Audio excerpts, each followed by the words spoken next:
All right, welcome back from lunch. And our next piece in this series is you're going to hear from the war correspondent's war correspondent.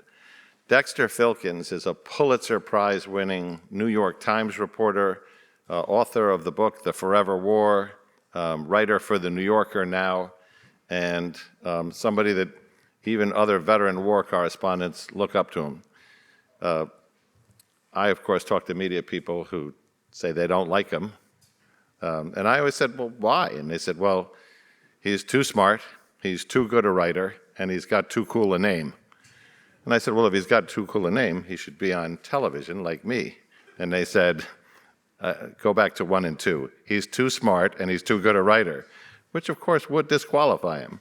But he is a legend in the business, and let's welcome Dexter Filkins.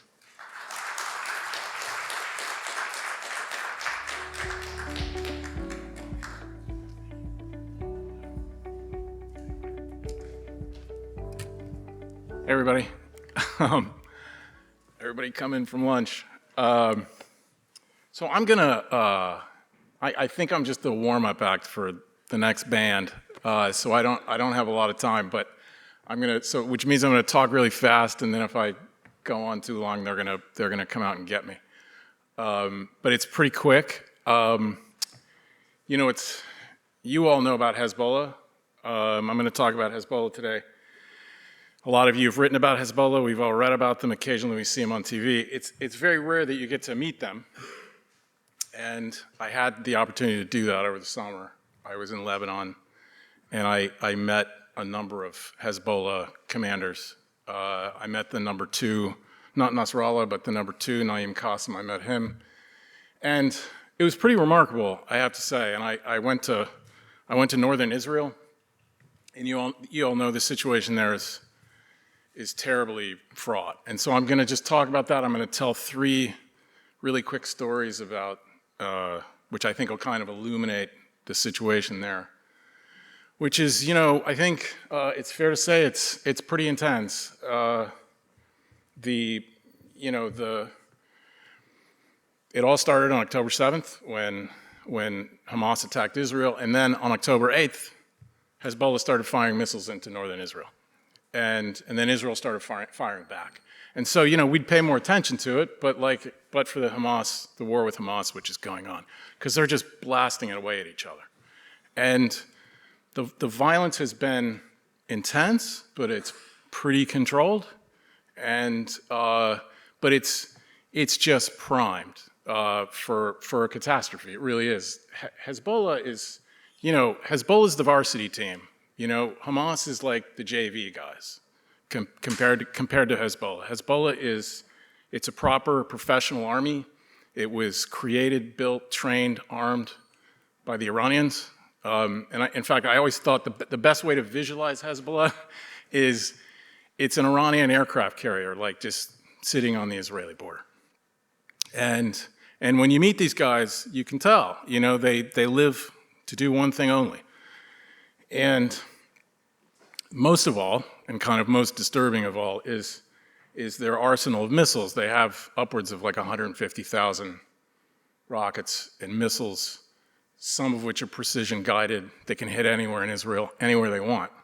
And so that means, airports, hospitals, ports, the nuclear reactor, the whole thing. And Israel knows this, and they're prepared for it, and they're preparing for it.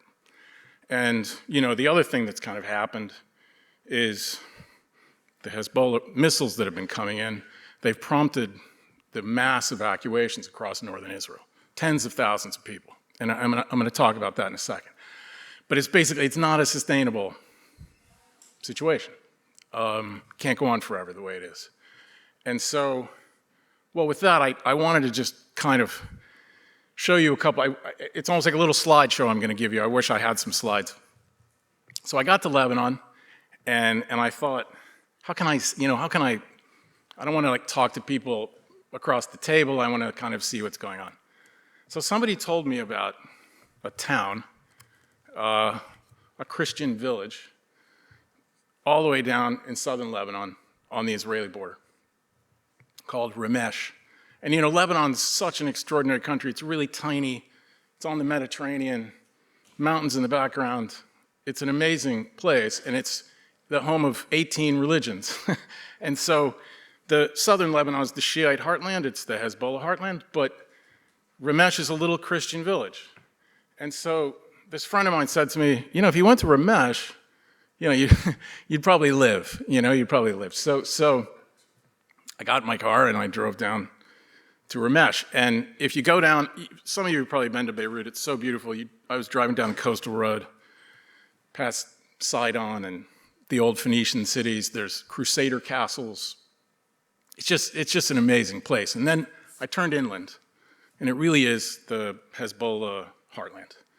And every half mile, there were destroyed houses from the Israeli airstrikes. Just everywhere. And, the Israelis have basically, in this kind of low-level war that's been going on, they've taken the opportunity to try to go after Hezbollah's leadership. And before I went to Lebanon, I had a conversation with a senior intelligence person, some of you probably know, and she said to me, in 2006, during the war there, the Israelis found out that they didn't know where everything was. And this time they think they know where everything is, and they know where the leaders are. And you could see that. They were just hitting these very precise targets along the way. And at one point, as I was driving towards Ramesh, I passed this kind of pile of rubble, and it was a apartment building that had been hit the night before, literally just a collapsed pile of rocks. And there was a Hezbollah flag stuck in the middle of it. So I got out of the car and I went over and talked to the guys, and they said, no, we're not Hezbollah. They were sifting through it all. But they said, it's happening every day. And it is. And so, anyway, I drove another hour or so all the way down, and I got to Ramesh. And it was absolutely extraordinary. It was like going into a bubble. It's a Christian village surrounded by Hezbollah. And Hezbollah leaves the Christian village alone, but remarkably, the Israelis leave it alone. And so, I got out of the car, I kind of walked around Ramesh. I met the priest there at the Transfiguration Catholic Church. It's 300 years old, Father Nakib. And he just pointed up to the border, the Israeli border. It's 100 yards away. And there's an Israeli flag. And he said, the war is here, and the war is all around us, but it's not here. And so we were it was like one of those little snow bubbles that you get at Christmas. And so we could kind of see everything. And so Hezbollah was launching missiles from the villages that you could see. They were all there. They had launched them that morning, and Israel would fire back immediately. And several times, the Hezbollah guys have tried to come into Ramesh and set up and fire rockets. They did it twice, right after October 7th. And the Israelis hit them, within seconds they responded. And so the villagers went to the Hezbollah guys, and they know them all, they're all Lebanese. And they said, look, just don't bring your stuff here. Don't bring the war here. And in just chatting with Father Nakib, it was just super interesting to listen to him talk about his relationship to them and the way that, say, the Christians of Lebanon, and Lebanon's a very divided country, but he didn't have any great animosity towards Israel. He said, we've never had a problem with them. They leave us alone. And he said, I've got to be careful in the way that I speak to you, but he said, Hezbollah started the war. And what people are worried about here is that the war is going to come. It's going to engulf us. And just remarkable, because again, you could just see Israel right there, and there's Hezbollah all around, but they leave Ramesh alone. So I left Ramesh, and I think I mentioned I met Hezbollah's deputy chief, Naim Qassem. He's a former math teacher, and I asked him. I said, "Look, could I go meet some of your guys out in the field?" And he said, forget it. You? And So I left his office, kind of, and he came up out of the ground to see me, but I left his office and I was determined to kind of find some Hezbollah guys of my own. So it took me a long time. I've been to Lebanon before. I talked to a bunch of people, and I got somebody. I got more than one actually, but I got a Hezbollah field commander to agree to see me, and so. Back down I went in my car. I drove to southern Lebanon, down the winding road. I agreed not to name this commander. I agreed to call him Habib, but I was looking for Habib's house, very close to the Israeli border, maybe a mile away. And anyway, I got to Habib's house. He said, I'm going to be inspecting my troops, and you can meet me like at noon or whatever. And so I got to his house. And as soon as I walked in the door, there were these two titanic crashes. Windows shook, and I thought, oh God, we're gonna get killed. And Habib laughed. He said, oh, those are the Israeli jets breaking the sound barrier. They do it all the time. So, but I shook hands with Habib. He had blue jeans on, a button-down shirt, baseball cap. He was smoking a Marlboro. And the thing about Hezbollah is I've met, well, you could take Hamas, but I've met guerrillas and insurgents before. That's not Hezbollah. This guy was ramrod straight. He was very professional, super precise. He reminded me of talking to an American military officer. They're very well trained and they're very disciplined, and they get them when they're young. It's basically a cult. And again, he sort of lives for one thing. But so we talked, and there were two things that kind of struck me. One was, well, he walked me through his life, and basically his life story is the history of Hezbollah. He was a teenager in southern Lebanon in 1982 when the Israelis invaded Lebanon. He joined what was then becoming Hezbollah, and for 18 years, until he was in middle age, he fought the Israelis. And he was there when they pulled out in 2000. And he said, the whole town, we all got together and we cheered, But he had these kind of, we talked for a long time and he was very open about it, but he said, he walked me through a bunch of stuff. He'd gone to Paraguay, and the Hezbollah has a big operation in South America. He didn't want to talk about that too much. Most interesting thing that he said to me, two things. One was, he's completely open about the Iranian connection. He said, the Iranians are here with us. He said, look, we don't really particularly want to be doing this. He's a pretty senior guy. They've asked us to fire the missiles. They've asked us to engage, so we're engaging. And he said, the Iranians, they control every bullet we have. That's what he said. And he said, on that particular day, he said, the Iranians have asked us to escalate, so we're escalating. But it was really kind of that, it was that close. It was like the Iranians were definitely in charge. He'd been to Tehran several times, as he told me. The other thing that struck me was, Hezbollah, they've got people, they're fighting in Yemen, they fought in Iraq. Habib had fought in Syria to prop up the Assad regime. And that was sort of part of the Shiite crescent that the Iranians had set up. So Habib was fighting with Assad. Hezbollah came in, very bloody for Hezbollah. They lost several thousand people there. Habib had a big scar on his face, which he said he got in Syria. But the most remarkable thing was, they were fighting the Sunni guys, the Sunni Muslims, ordinary Sunnis, but also Al-Qaeda, lots of extremist groups, and Hamas. And so he said, I killed Hamas guys. They were killing our people.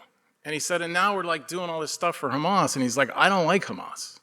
We're doing this for the Iranians. Which really struck me. So anyway, I got the hell out of there really fast.